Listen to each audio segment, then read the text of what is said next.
बिहार राज्य के औरंगाबाद जिले से मैं अमरजीत सिंह। सभी को नमस्कार। लोकतंत्र के सबसे बड़ा मंदिर राज्यसभा में कुछ दिन पूर्व वहां का सांसद रामजी लाल सुमन द्वारा कहा गया एक घृणित टिप्पणी अपने महापराक्रमी राजा राणा सांगा जी के बारे में जो कहा गया था उसका मैं कड़ी निंदा करता हूं, आलोचना करता हूं। यह टिप्पणी हम राजपूत भाइयों को कतई बर्दाश्त नहीं होगा। उसका एक एक बोला हुआ शब्द पे मैं चर्चा करना चाहूँगा। उन्होंने क्या कहा अपने पहले वाक्य में कि इब्राहिम लोदी को हराने के लिए बाबर को राणा सांगा ने लाया था।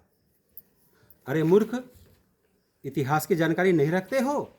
मैं बता रहा हूँ, जहाँ तक इब्राहिम लोदी को हराने की बात है तो राणा सांगा ने कई एक बार उन्हें हराया। खास करके 1516 और 1517 के युद्ध में इब्राहिम लोदी को इस कदर हराए थे अपने राजा राणा सांगा ने कि भयभीत होकर के काफ़ी दिन तक वो सैया से नहीं उठ पाया था। मैं बता दूं, इसकी चर्चा कई ग्रंथों में है। तो जहाँ तक बात है इब्राहिम लोदी को हराने के लिए राणा सांगा को बाबर की बुलाने की क्या आवश्यकता पड़ी, क्या जरूरत पड़ी? अतः यह सरासर असत्य है। दूसरी तरफ ग्रंथों में वर्णित है, जहाँ तक बात है बाबर को बुलाने की, तो इब्राहिम लोदी के ही उत्पन्न अंदरूनी दुश्मन जैसे दौलत खान लोदी, आलम खान लोदी एवं अन्य ने मिलकर के बाबर को 1523-24 में ही निमंत्रण देना शुरू कर दिया था। उसके बाद 1526 में बाबर पूर्ण तैयारी के साथ आया और पानीपत का युद्ध 1526 में इब्राहिम लोदी के साथ किया, जिसमें इब्राहिम लोदी की हार हुई। आगे मैं लेके चलता हूँ। 1527 में जब बाबर ने अपना साम्राज्य को बढ़ाने का कोशिश किया तो एक कड़ी मुठभेड़ में अपने राजा राणा सांगा ने उसे हरा दिया। ये फरवरी 1527 की बात है। तो स्वयं राजा राणा सांगा अपने आप में परिपूर्ण थे, अपने आप में काफ़ी तेजस्वी थे।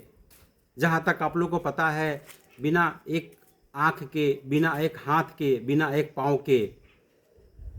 और इस हार से बाबर इस कदर दुखित हो गया, इस कदर भयभीत हो गया कि वह इस हार का अपने बाबरनामा में वर्णित भी किया है कि मैंने अपना जिंदगी में अभी तक वीर योद्धा तो देखा, लेकिन राणा सांगा जैसा योद्धा को नहीं देखा, जो इतनी शारीरिक कष्ट के बावजूद भी उसने अपने दुश्मन के आगे घुटने नहीं टेके, डट करके सामना किया। ये अलग बात है। मैं थोड़ा सा आगे आऊँगा कि मार्च 1527 में एक षड्यंत्र के तहत, चूँकि उस समय भाला से, घोड़े हाथियों से युद्ध हुआ करता था, लेकिन एक षड्यंत्र के तहत बाबर ने तोपों का, बंदूकों का इस्तेमाल किया और उस समय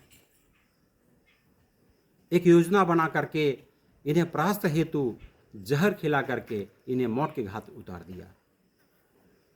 ये जो रामजी लाल सुमन ने कहा है, इनका बोलने का आप लफ्ज देख रहे हैं अपने पराक्रमी राजा के बारे में। मैं गिना दूं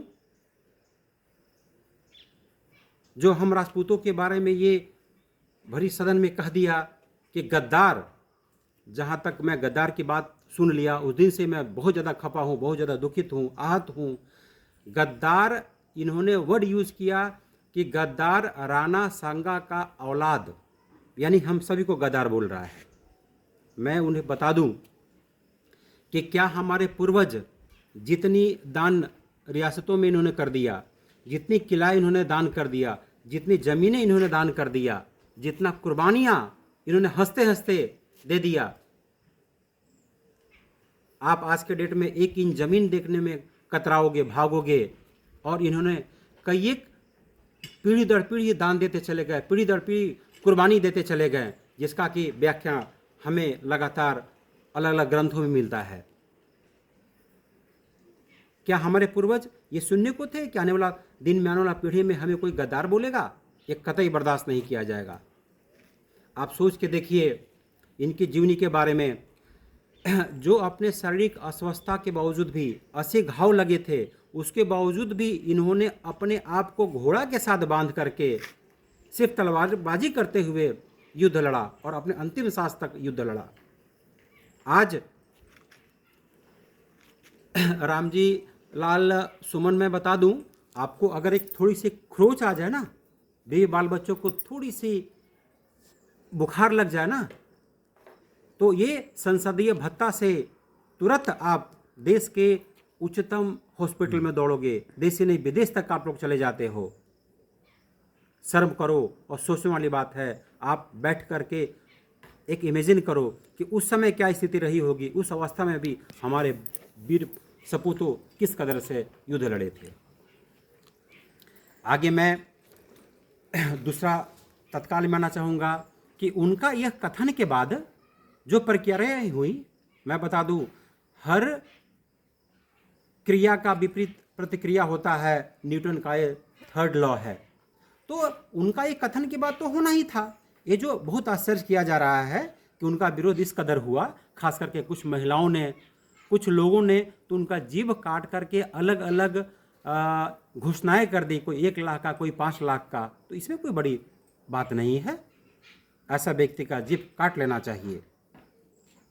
आगे मैं आग्रह करूंगा सबसे पहले राज्यसभा के सभापति महोदय से कि वह इनका सदस्यता को रद्द करें।